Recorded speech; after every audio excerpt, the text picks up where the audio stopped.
Oh, how beautiful. Thank you so much.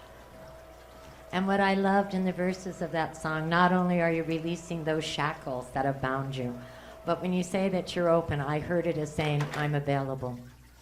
I'm available for that spirit, for that Christ consciousness to abide within me. So thank you. Now, I get to have a lot of fun here because I get to introduce our guest speaker. And I even wrote down some bullets to make sure I didn't forget anything because she is absolutely awesome. Now, she is recently certified and licensed as a religious science practitioner, but I'll let you know she has been a practitioner all of her life. She truly has, because her work that she has done has been that unique blend of combining humanity with divinity that is within each of us. And so and to give you an idea, before she retired, she was a mental health and chemical dependency registered nurse. She was also a long-term care Ombudsman. And I had to find out what that meant because I didn't know. And an ombudsman are those individuals who go into long-term care facilities to make sure that those clients, that their rights are being protected, that they're receiving the care that they are so richly deserving of. She is an advocate for our LGBTQ community. I'll also let you know she is a member of our community crisis team and an advocate for the mentally ill. Now, in the years I've known her, and in the classes that I've had the pleasure, where Sharon has been one of my students, she firmly believes in a world that works for everyone, eliminating social and racial injustices. And she also loves our animal kingdom and supporting their rights, also in living in a world that works for everyone, which includes them. And a perfect example of this for me, has anyone ever met her little fur baby, Junior? I mean, Junior is always there, nestled and snuggled right in her lap. And I always tease, I really think Junior should have received an honorary practitioner certificate because throughout all of Prac 1 and Prac 2, Junior took every class with Sharon. So she was right there. But I gotta tell you, I am just so delighted here because when she and her husband Bill retired to Prescott, they chose this place to be their spiritual home. And I can't think of anything better that blesses us than to have this wonderful person. And I'll mention, this is her first time speaking to the center. So let's give her a wonderful welcome. Sharon, guys.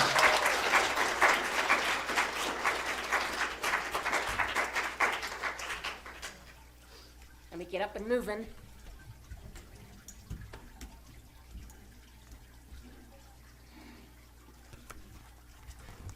Good morning, everyone.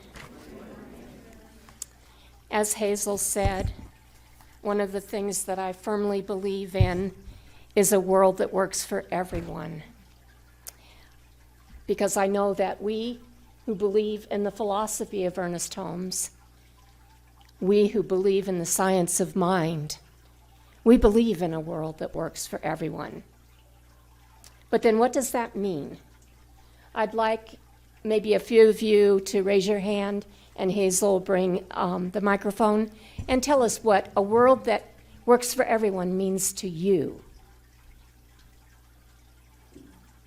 Barbara? Love everywhere, for everyone, all the time.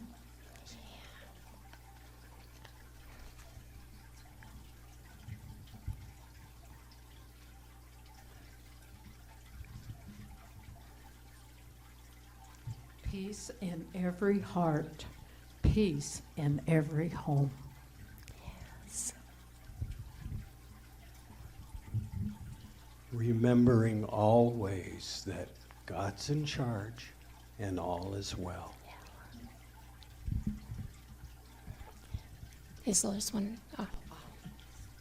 And then in the back. A world where people are heard and needs are met, regardless of anything. And then in the back.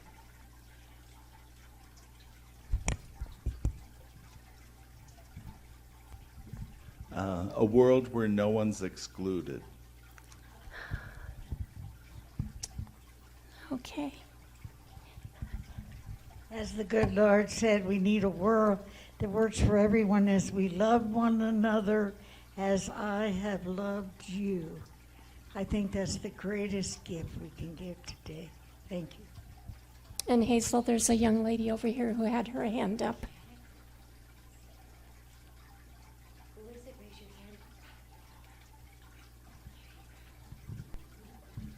Where everyone appreciates each other. Great. So we've heard a few ideas. And what I can tell you is that according to the master teacher, Jesus, we should love our neighbor as ourselves. What did he mean by neighbor? Did he mean the person who lives next door to us? The person who lives in our neighborhood? In our town or city? In our country? Or perhaps a country next to us, such as Canada or Mexico, or any country in this world? According to Webster, a neighbor is somebody who lives nearby or is situated nearby. And it also states that a neighbor is a fellow man. And so we must all expand our concept of neighbor. Our neighbor is the wealthy businessman, the single mother who is struggling to care for herself and her child, the homeless man, the immigrant, the mentally ill man who is standing on a corner responding to the voices that torment him. It's all people who are Black, Latinx, Native American, white, LGBTQ, Asian, and so on. Our neighbor expands to include all who inhabit this planet of ours, including our non-human sentient beings. It also includes the planet itself. So, if each one of us does our own small part to make this world a better place, a better neighborhood, imagine what we can accomplish. What if each person picked up one small bit of trash that they see on the street? What if you send a smile to somebody that you pass in a store? Because that may be the one good thing that person experiences that day. What if each one of us does our own part to diminish the increasing animosity that we are seeing not only in our own country but throughout the world today? All small steps by each one of us can grow and build and create a world that works for everyone. What we have to do is to surrender to the one. And surrender becomes our action towards working towards that world. It begins with each one of us. We each are in charge of our own small part of this process. It's achieved through love, kindness, and respect. It starts with ourselves, looking into our own selves and knowing what each of us need to do, what we need to change, what we need to do better, what we can do better. It starts with something as simple as making that eye contact with someone that we see when we're in a store or on the street. Simply saying, good afternoon, good morning, hello. It can start with a small compliment such as, I like that shirt you're wearing, I love that color. Or, I sure like your little dog. Or, I like that tattoo, it's really pretty. So if anyone and everyone begin to drop those small little trinkets of kindness throughout their day, imagine the difference that we can make in this world that works for everyone. It includes taking into consideration not just the humans with whom we share this world. As I said, it includes caring for the other sentient beings who are here with us.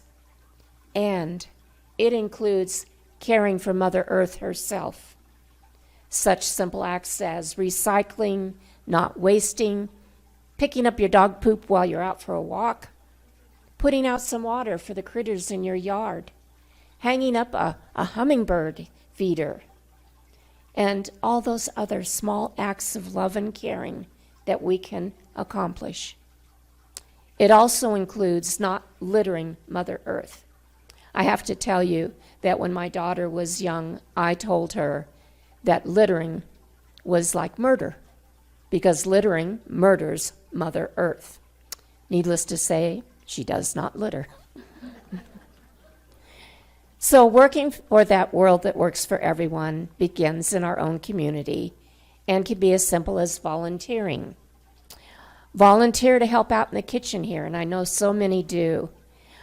Smile and greet folks who show up that may be here for the first time or we don't know. Smile, ask their name, introduce yourself.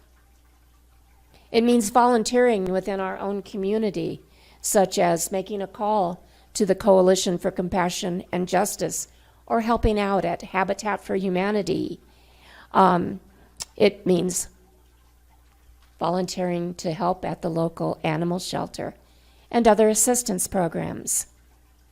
It can be calling out against racism and injustice while remembering to remain kind ourselves. It can be as simple as I said, of stopping to pick up that small bit of trash and supporting programs that help within our country and the world. For example, Doctors Without Borders, Amnesty International, and so many others. And so we can start right here and right now. I would like you all to stand up. And I would like you to face a person who is next to you. And if you've not met them, if you do not know them, please introduce yourselves.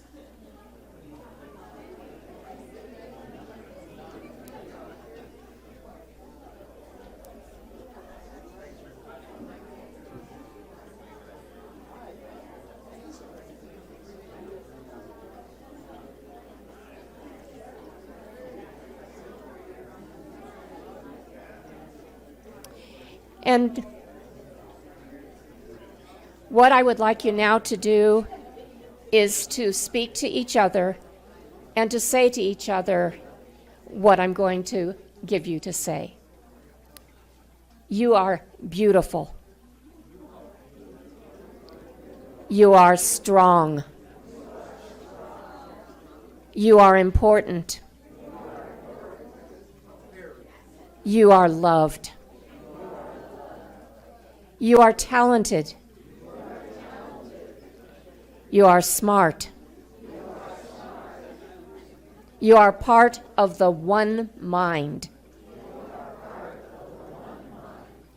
You deserve all good things. And now I would like you to turn within, put your hands over your heart, and say aloud to yourself, I am beautiful. I am strong. I am important.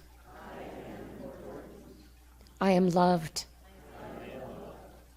I am talented. I am smart. I am part of the one mind. I deserve all good things. I am enough. And please be seated. So we know that reaching out to show kindness to others is important, but we also must show kindness to ourselves. How many of us indulge in negative self-talk? I know I've been known to do that. Well, Sharon, that was sure stupid. Well, Sharon, you can't do anything right, can you? And so on. How many of us indulge in putting ourselves down? How many of us see ourselves as flawed, not good enough, missing the mark? Remember that old saying that charity begins at home? So, we need to start with more positive self-talk, positive affirmations. I remember there was a time when I felt that if I were not perfect, I was nothing. And then a very wise practitioner here gave me homework. And it was a simple affirmation. I am enough. And every time I'd start to get down that road of not being perfect, I would say my affirmation. And you know, I now believe it. Sometimes I have to remind myself, but ultimately I believe it. But even though we are enough, that doesn't mean that we don't need to strive to be better, to do better. And when we surrender to the one mind, we set ourselves up to do better, to be better. I found a wonderful statement by a lady named Ingrid Newman who conveyed that every time you have an urge to make the world a better place, the soul is connected to your psyche. Every time you try to comfort another creature, even a stranger or a tree, you are connecting to that other being through your soul. And every time you try to make yourself into a better person, your soul is excited by the opportunity that you are giving it to direct your life. But it is more real than the self that is crafted by responses to so-called civilizing impacts on our impressionable selves. Your soul is a kind of ideal version of yourself. So we can ask, what can I do? I'm but one person. And my answer, of course, is do whatever you can do in your own small corner of the world. Speak kindly at all times. Treat others and yourself with kindness. Forgive yourself and others. Speak kindly at all times. Educate yourself on other ethnicities, other races, other religions than your own. Speak out with kindness whenever you hear slurs and prejudice against others. Always speak out against it with kindness from yourself. Imagine if each of us did one or two of these things. Imagine a world that works for everyone.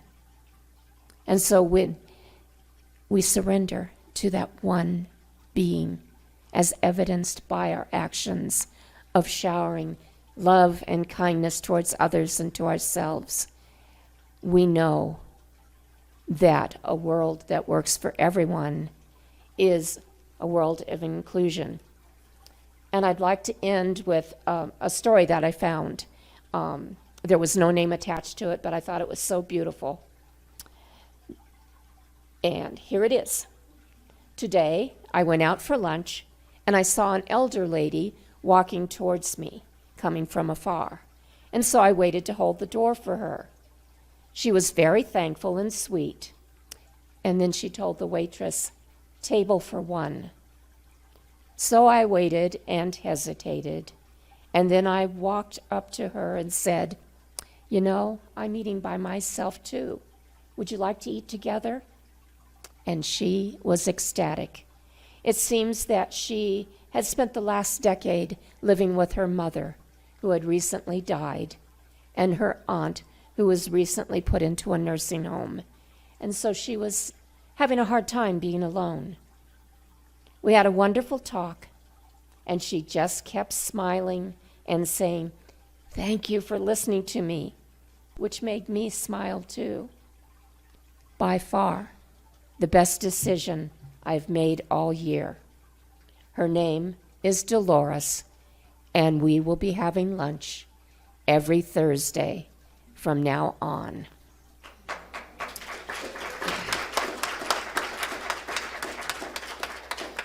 So anyway, according to Thich Nhat Hanh, all phenomena are interdependent.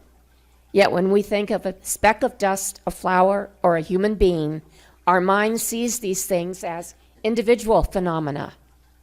If we truly realize the interdependent nature of the dust, the flower, and the human being, we see that unity cannot exist without diversity. Unity and diversity interpenetrate each other freely. Unity is diversity, and diversity is unity. And so let's go to prayer.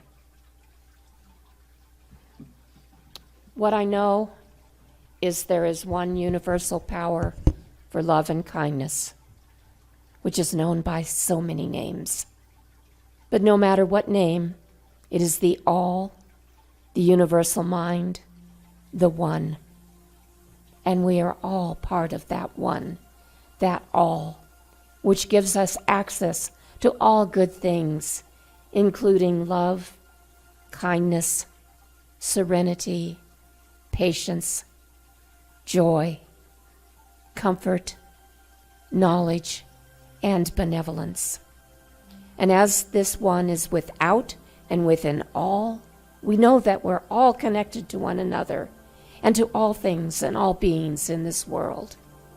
As a part of this one, we have the ability to work towards making this world a better place that works for everyone. And as a part of this eternal one, I know that as we surrender to this power for love, we are all blessed this day and every day. All good things are ours. I know this to be true, and with great gratitude, I release this unto the law, knowing that as I do, it is so, and so it is.